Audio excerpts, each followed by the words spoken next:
The hope is that we don't see resource guarding. That's the hope. Okay, so we're here with Mr. Charlie. How old is Charlie? Just over a year. Charlie is just over a year. He is a golden doodle. Yep. And he's exhibited some resource guarding issues with pretty much everything under the sun: bones, toys, water, food, treats, all that kind of stuff since he was about 12 weeks old, right? So very, very young, and they've got a handle on some of these things, but he's still tending to guard certain things. So we're going to be focusing on his resource guarding today, and obviously in the future this takes time. So what we're going to start with is we've already got an e-collar condition, so we're going to be using that. We're going to be using a balanced approach: positive reinforcement, negative reinforcement. And within that, we're going to show you kind of how we go along so that you can see the process, how it goes along. It is required that the dog is e-collar conditioned.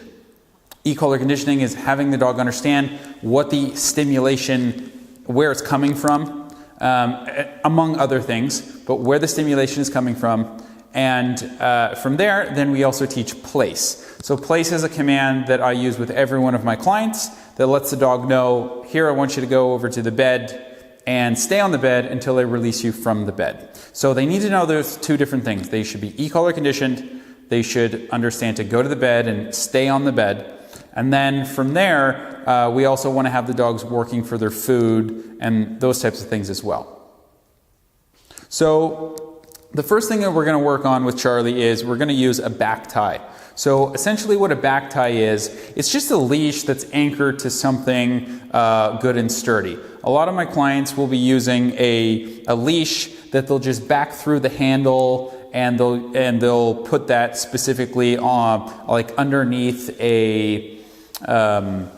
like a couch or something like that, right? So you just need it to be something sturdy. Some people will use like a banister, but a back tie is very, very simple. It's just a leash that's coming off of, that's anchored to something, okay? The reason we use a back tie when we're starting resource guarding is because it's the safest possible way to work with resource guarding dogs, okay? So the reason that it's safe is because we know exactly how far he's able to go when we're working on our resource guarding protocols. So if our back tie goes to here, we can figure out exactly how far, if we screw up, how far his mouth is going to be able to go. And so it's just very, very safe.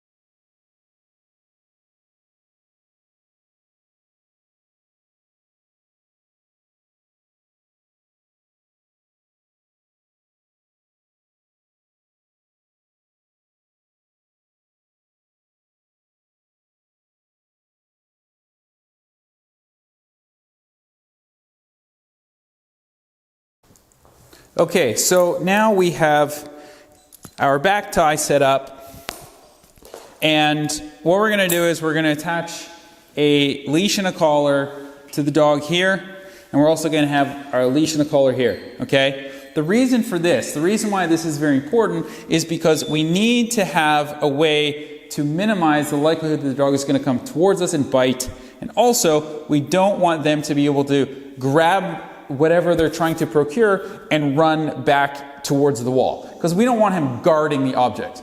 We want him to just sit here, play with the object, give it to us when we ask him to give it to us. Okay, so we've got him at two anchor points. He can't come towards us, he can't run away and get defensive, which is, for the most part, when Charlie's going to bite, right? And he's got something, he's kind of hovered over it, then he's going to bite in that context. So this is a back tie system where we have one anchor to something strong. I'm using a wall here, and we also have another because we have another point of access with our leash. Okay, so this is Mr. Charlie. We've just put an extra collar on him. He's got his e-collar put on. He's got a leather collar here, which you'll see, and he's also got another just a basic buckle collar here. We need 2 different collars on because obviously we've got our back tie and we've got our leash. So we've already got a leash here that our clients have. So we're just going to leave that one on. And we'll put the back tie. It doesn't matter which one they're connected to, really. It's not that big of a deal. And what you'll find is the first time you do this, the vast majority of the time, the dogs will not guard. They will not guard, especially if they're in a new place, because this is just a new place for him. He's only been here for 2 lessons before, plus the evaluation, so it's relatively new. So lots of dog smells around here. But what you'll find is they're not as confident in places like this as they would be in your home, right? And so he may not do any guarding, and that's very normal. But you can, as you continue to work on it, what you'll see is usually they'll regress a little bit, and then through training, they'll start to get better.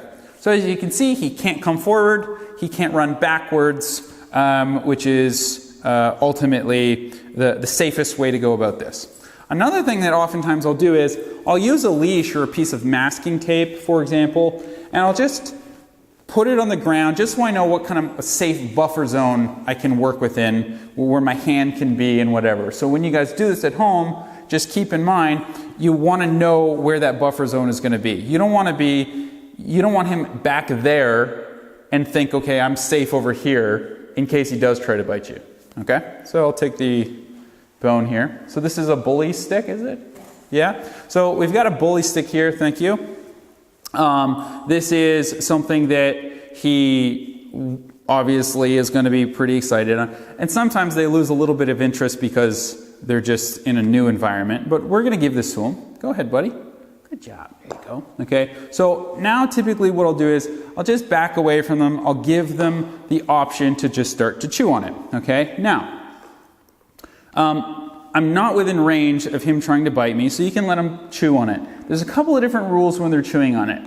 If I were to have you guys over for dinner, I would not give you food and then take it away 100 times. That would make you angry, right? It would make anybody angry. So I'm not going to do this a million times. I'm only going to do it a couple of times because it aggravates most dogs. Okay, so I'm just going to do it a couple of times.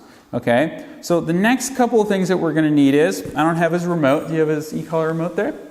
And did you happen to bring any treats or anything with you? Okay, so bring his food, that's fine. Typically what I'll do in this context when you guys go home, we're going to use actually his treats, thank you. We're going to use something that's very, very high value. Because when we're calling him off of something super high value, we want something as high value, potentially more high value. Okay, so we've got some food here. He's pretty food motivated, so we're going to use this anyways.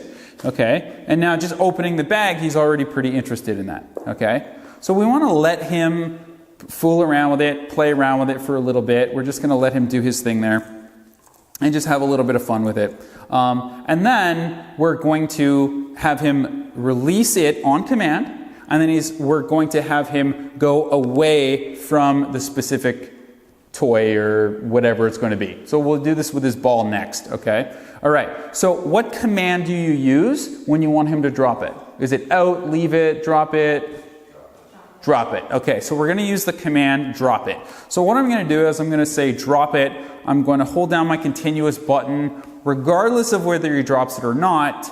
And then when I get him to drop it, then I'm going to call him away and I'm going to feed him for coming back to me. At that point, he's at a safe distance and I can also take this away. It also really helps when you do this to have a place over here that he can go to. Okay, so I'm going to set that up for him right now.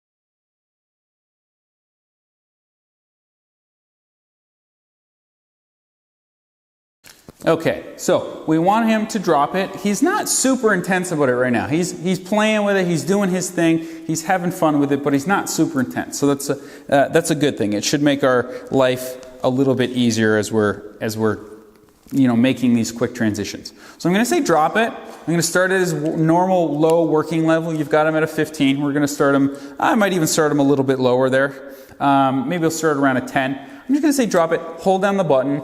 Okay, regardless of whether he drops it, I'm still going to hit the button, okay? Because I'm starting at such a low level, I just want to have him understand, link drop it with the stimulation, okay? It's not about correction or anything like that at this point. So drop it. So we're not getting anything at 11, so I'm going to increase a little bit. Drop it.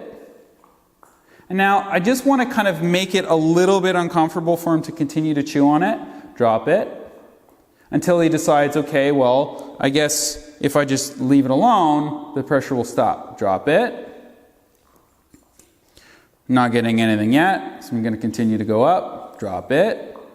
Now, he's feeling that, but as you can see, he's also still engaging in it. Drop it. Okay, now he's still going back to it. So when I say drop it, that means I want you to drop it and don't re-engage in it. This is one thing a lot of people get really wrong, is the dog drops it, but they let the dog re-engage in it. Drop it means don't touch it until I tell you can touch it, okay? So he's leaving it now, but he's probably in a guarding type position. Well, actually, he just got pretty soft there, which is good. So what I'm going to do is now I'm going to get up and I'm going to transition him over, okay? All right. So come. And I give him just a little tap for the come, place, and again, and I remind him, this is what I want you to do. Good boy. Now he knows place, and what place means to him is, go to the bed and don't leave the bed until I tell you you can leave the bed. So it's implied that he stays on the place. Okay? Now, at this point, what I can do is I can go and I can grab my bone safely, and I can go and I can put this away if I wanted to. Now, because we're practicing, we're going to do this a couple of different times, okay? But what you can see is it's very non-confrontational. It's extremely safe because I'm behind the line. There's not, like, if he starts to guard it, I'm not going to put my hand in there yet. He's not ready for that, right? And I'm going to win every time because he can't ignore the e-collar. So I put him over there where he's safe and he makes the right decision, okay? He's doing really well. So now what I'm going to do is, I'm going to go over, even kind of within a safe buffer zone. I'm going to give him the stick back, okay? And then I'll allow him to chew on it if he wants to chew on it. I'll keep my leash here just in case I need it, okay? And now, because there's rules to it, it's not as exciting for him. This is very normal that you see this in the beginning, okay? It's very, very normal, especially when they're in a new place. Okay? When they learn that they can't have as much control over this scenario, they oftentimes just go, well, fine. I don't want it anyway. Right? So that's very normal. So don't worry about that. You'll see that happen. Okay? And so typically you won't see resource guarding when you bring them into a new environment. And as soon as you hook them up with the back tie, what you're going to see is they learn, I can't go forward, I can't go back. Ugh, he's kind of got me here. So you don't see a lot of that guarding behavior in the beginning. Let's try maybe a tennis ball or something like that. See what he does. The hope is that we don't see resource guarding. That's the hope. Okay. So I'm within a specific safety buffer zone here. I want him to drop it and then he moves. Yeah. What most people do is they just try to drop it and then they go get it. No, I want him over there. Yeah. I want him to stay here. Yeah. Okay. So I'm just going to start nice and low. Drop it. Drop it.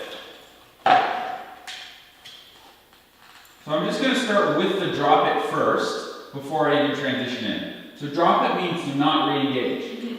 Don't eat it when I tell you not to eat it. Okay? Now I need to get him away from it because he's going to be in a defensive guarding state, right? So then I transition him over to the place. Come. Here you go. Want your ball? Go ahead. Get it. Okay, now he likes that, so that's something that we can work with there.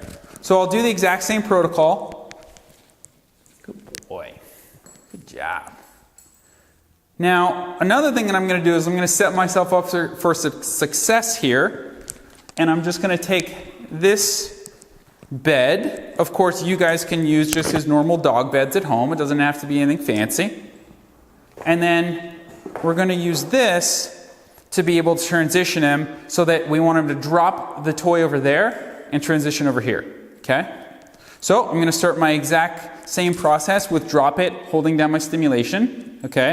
I'm going to go down again in case he's a little bit more sensitive. Drop it. Good. So that was only at 19, so it was a lot less. Okay? And now I'm going to transition him over. If he re-engages, I just reapply. It's not a big deal.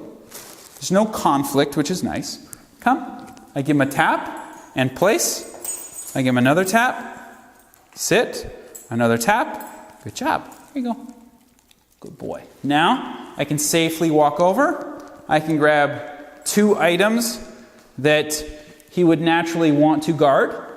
Right? And I can either put them away or I can try again. Okay? So if I'm doing training, I might do that again. Here you go.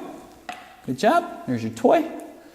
Let him get to whatever he wants to. He can play with the ball if he wants the ball. It's up to him.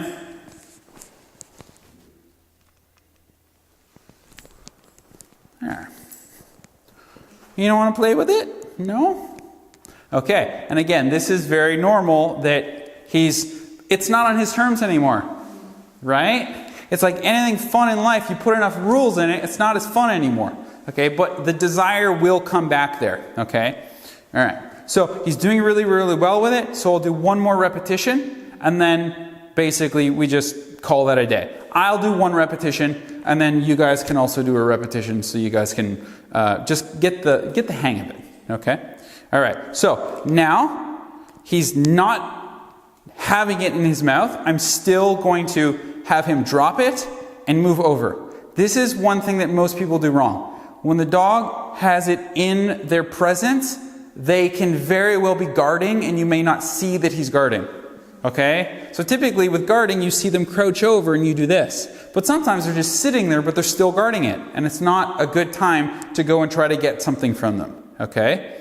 And his cuteness is hard to read. Okay? So it's a little bit confusing sometimes. So I'm going to reapply the button, say drop it, just reapply. He's going to go, woo, okay. And then I'm going to transition him right over to the place. I'll give him some food when he goes over. Okay? Drop it. Okay. Place. Sit. Good. Now what you'll also see is they lose a lot of confidence because they're not used to being tied to the wall. Like, I've never had a client come in that just was okay with being tied to a wall. That's not something that they're used to, having, right? They're used to being tied to people that move when they move. When they run to the end of it, they move to some degree. So when the wall has no emotions and doesn't move, they get a little bit concerned. So that's very normal. And that's usually why they stop eating. Because they know, if I hit the end of this, it's not going to move with me. So it takes a lot of confidence away from them. But what you'll find is after a couple of days or maybe a week, the confidence will start to come right up again. Okay? And then you'll start to see the guarding, and then you start to continue to do the protocols to get rid of it. Okay? Okay. Perfect. Okay, let's see how he does. Now, I'm within a specific zone. I can see where the leash is. I know that he couldn't bite me if he wanted to bite me. Okay? And so, basically, she wants to play. So basically, in this type of a zone, like now his tail is wagging, he's looser than he was last time I walked in, right? But when they get stiff is when you really want to watch them. And then it's the growl and then it's the bite. Okay? So, I'm going to have you come over again. Keep your food there in your pocket too. And when they're laying on it too, that can be a tricky one too, right? Because then they believe it's kind of like their thing. So go and grab your leash. Okay, now give them a little tap on your red one. Say leave or drop it. Drop it. Okay, now walk them over to the place over there. Thanks. There you go, sit. Good boy, and feed them. Very good. Okay, now drop his leash there. Come grab your stuff, bring it over to him again. So this is like practicing place at the same time too, which is nice. Practicing impulse control.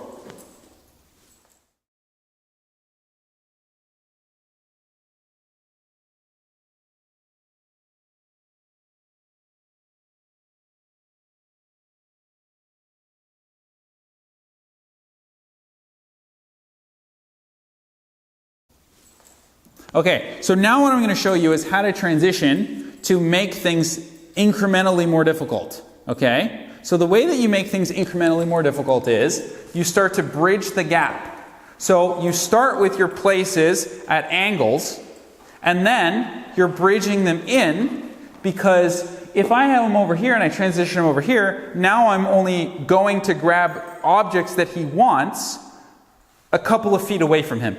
So this is the transition where most people, they just naturally go grab stuff. We're making it closer and closer and closer to the point where after 3 to 4 weeks, it's just drop it, he backs up, and you take it. Right? That's the ultimate goal. But most people go for the ultimate goal without doing the preliminary work. Okay? All right. So pick up his leash. We'll do the exact same thing. Drop it, transition him over. Drop it. And place. Place. Very good. Now feed him. Perfect.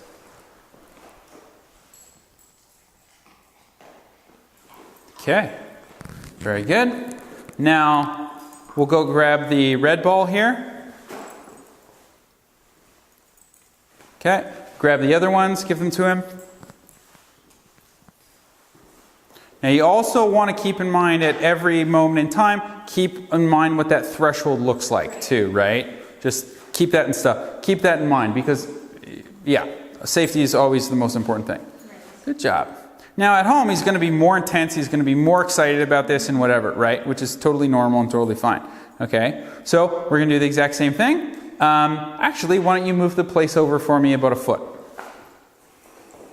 Okay, very good. Grab his leash. Have him transition over to this one. Drop it. Place. Very nice. Very good. Now feed him. Okay. Now you're going to pick up your bone here. Keep going over What's that? the. Keep going over the line. No, it's okay. Because like you have to go over the line sometimes. I'm more suggesting be careful about the line when he's really intense, right? It's okay. Yeah. Okay. So grab your toy there. Okay. Okay. Now transition your place over a little bit more. So just make it a little closer here. Okay. Very good. Now grab your leash. Okay. We'll have him drop it again. Drop it. And place. Place. Okay. Now, again, reapply when he tries to engage with the toy. Okay. So Okay. Drop it. Yeah, so just Drop it. drop it. So now he's engaging, and so now you're going to give him direction to go back to the place. This place. Yep, that one over there. Place. Okay. Now he's starting to blow you off. Right. So we're going to say, don't blow me off. Drop it. Okay. Now he just needs to know that you wanted him to go over there. So have him do it again. Place. See, there was a difference between he was blowing you off and then he went into conflict and didn't know what you wanted, right? So we're just giving him the feedback that he needs, okay? Now you see how much more intense he is to getting what he wants now that you're within a foot. Right. This is why typically it takes 2, 3, 4 weeks to really make that transition, okay? All right, so now feed him for staying on the place right here. Okay, now say drop it when he goes to re-engage. Drop it. All that he's doing now is he's more so decided, okay, if I do this, mom's going to ask me to do this anyways. He's just skipping a step. That's all that he's doing. He's not even really trying to get it anymore, which is good, okay? Now what I'm going to have you do is go grab all of his toys. I'll hold his leash here. Okay. Go grab all of his toys. And there's one underneath there. Perfect. Okay, very good. Now, we'll end it on just a really basic one, okay? So you'll get him to drop it, and then I'm going to have you walk him over towards the motorcycle, okay? And then you can unclip him from the blue leash, and then he's done. Okay. Okay? Drop it. Now walk him over to the motorcycle. Okay. Now unclip him. And you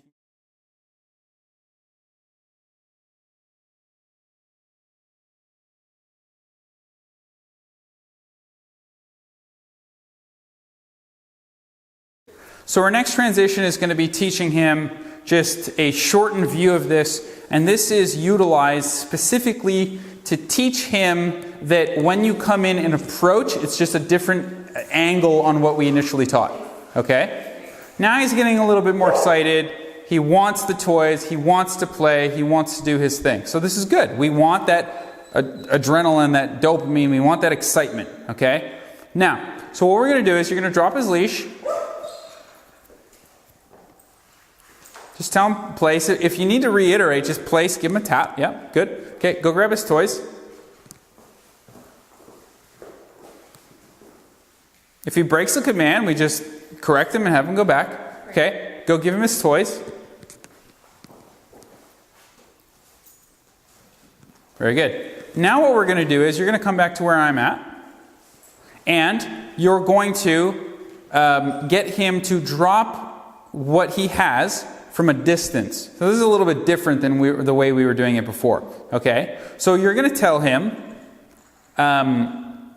drop it, apply your continuous, okay? At which point he's probably going to go, what do you want me to do? Call him over to you. Come on, buddy. Let's go over here. Walk him over, and you sit him on this place. Okay? Give it a try. Drop it. Place. Please. Good boy. Lots of praise. Because this will create a little bit of conflict where they don't know exactly what to do. So you just give them a little bit more feedback so they know exactly what mom wants. Now I'm going to have you walk over to where the toys are. So now if this were a normal situation, we could just put his toys away if we wanted to. Okay? Because we're training, we're going to do it again. So now I'm going to have you bring his toys over to him.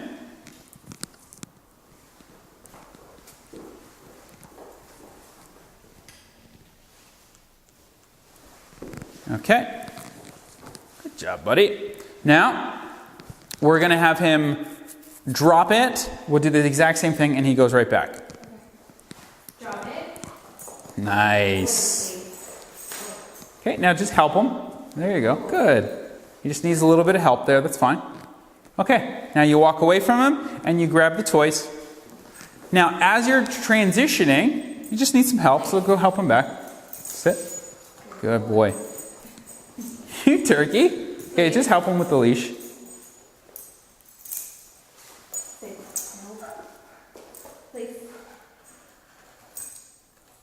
Okay.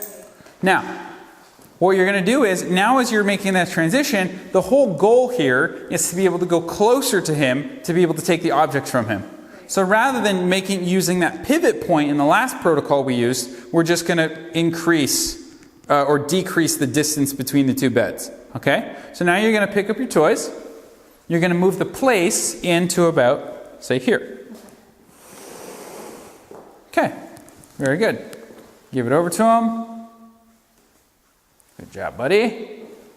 Okay. Now he's so geared into, if I do this right, I'm going to get food. He's more focused on the food. So that's not a bad thing. Okay? Now you're going to have him drop it and go over to the bed. Drop it. Come. Very nice. Lots of praise and give him some food.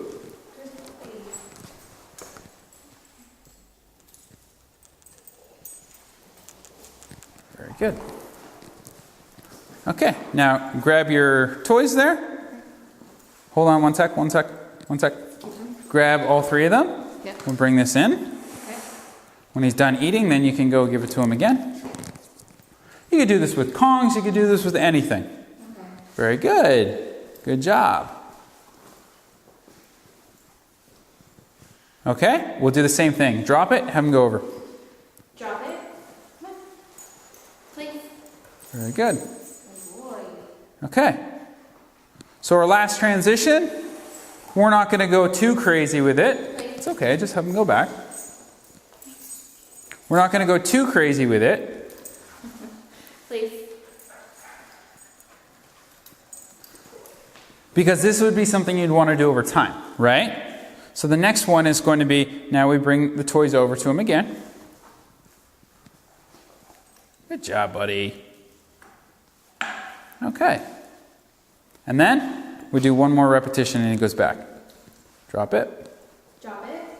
Come. Nice. So now he's expecting food when you say drop it. Before he was expecting conflict, Right. which is different, right? Plus, you've got the safety. Okay, we're just going to have him go back here just because we haven't released him yet. But now you've got the safety of being able to, when you want to go get those toys, he's got distance. Right. And he's in a command. So that's why this is important. But you would want to start on the back tie first, so that this way he's not on a back tie. Right. So you'd want to kind of do a really good job with the back tie, and then you transition to doing this when he's kind of turnkey. He's got it all figured out. And before you know it, the beds are right together, and he's just going back and forth. And then your last transition is drop it, tap your button, he just backs up, and you take the food from him, or you take the toy from him, or you take the sock from him, or whatever. And your last ultimate transition is you do all of this without the beds at all. So he finds something that he wants, drop it, he backs away from it, at which point you call him to you, he gets food, you have him go to a bed, you take the sock, you put it away. Right. Okay? But always give him placement when you take the object and put it away. Because we don't want him to try to procure it again. Okay?